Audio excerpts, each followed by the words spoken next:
తెలంగాణ మంత్రి ఉత్తమ్ బీజేఎల్పీ నేత మహేశ్వర్ రెడ్డి మధ్య మాటల యుద్ధం నడుస్తోంది. ధాన్యం కొనుగోలులో భారీ కుంభకోణం జరుగుతోందన్న ఆరోపణలకు ఉత్తమ్ వ్యక్తిగతంగా మాట్లాడుతున్నారని మహేశ్వర్ రెడ్డి ఫైర్ అయ్యారు. ఫ్లోర్ లీడర్ పదవిని కొనుగోలు చేశారన్న వ్యాఖ్యల్ని ఆయన ఖండించారు. అప్పట్లో ఉత్తమ్కు పీసీసీ పదవి ఎలా వచ్చిందో తమకు తెలియదా అంటూ సెటైర్లు వేశారు.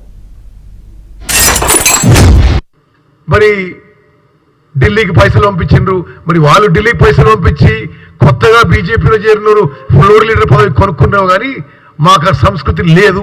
ఉత్తమ్ కుమారుడు అసలు కాదు.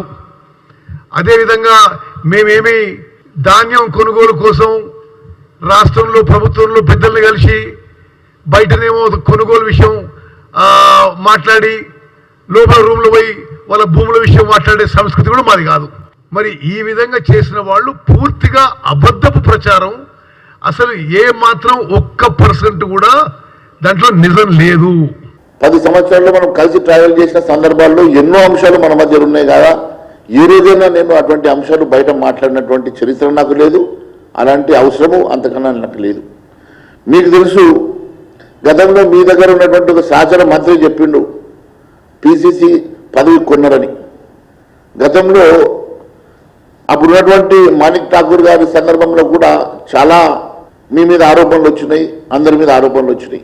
అప్పుడు ఉన్నటువంటి సుధాకర్ రెడ్డి గారు కూడా ఇది ఇండియన్ నేషనల్ కమర్షియల్ కాంగ్రెస్ అని చెప్పి బయటకు వెళ్ళిన సంగతి మీకు తెలుసు.